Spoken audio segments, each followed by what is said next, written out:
За миний энэ машин анх Оч моторсоос 2018 онд авсан тэрэг. Одоо яг 6 жил боллоо. 133,000 км явж байна одоогийн байдлаар.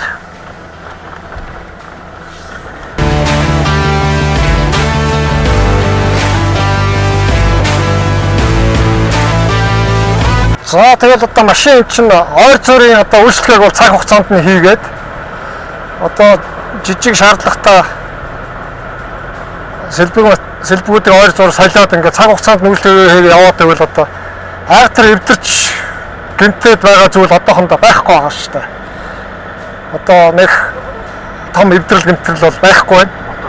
Мотор хороо бол одоо үнэхээр сайн юм аа. Энэ одоо хүчин чадал үнэхээр сайтай. Мотор хороо гэсэн одоо бусад томхон эвдрэл одоо үнэхээр одоогийн байдлаар бол байхгүй байгаа.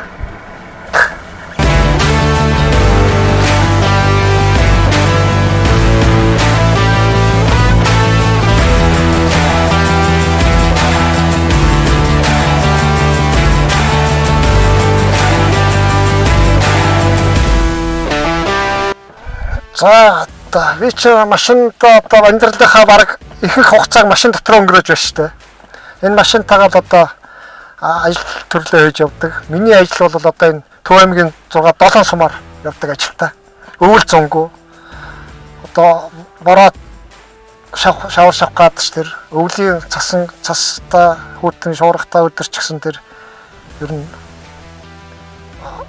миний ажил бол тийм хөдөө явдаг ажил байгаа. Тэгээд энэ цастай үед бол машины үед бол одоо ярих юм байхгүй. Тий.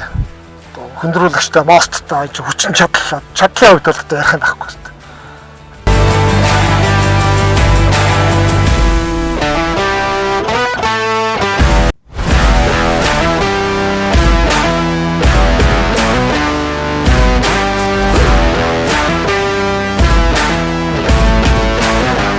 Сэлбэг хэрэгслийн хувьд бол Монгол дахь бас аль биесны төлөөлөгч Оч моторсоор очиход энэ сэлбэгүүд бол ер нь байж байдаг.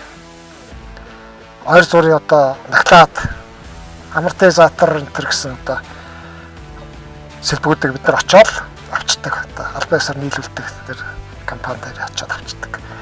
Ганц нэг одоо бас юм захиалж авч болох. Одоо ч ингээд 5-6 жил явцсан машин чинь бас нэг ганц нэг би нэг ганц сэлбэг захиалж үзсэн. Хойд хагас олны шариг захиалж үзсэн. Асуудал хүрээд ирдэг юм билээ. Тэгэл авцараа шууд тавьж байсан. Одоо өөр нэг том юм сольж байгаагүй. Одоохондоо бол машин дэрэг дажгүй сайхан байгаа.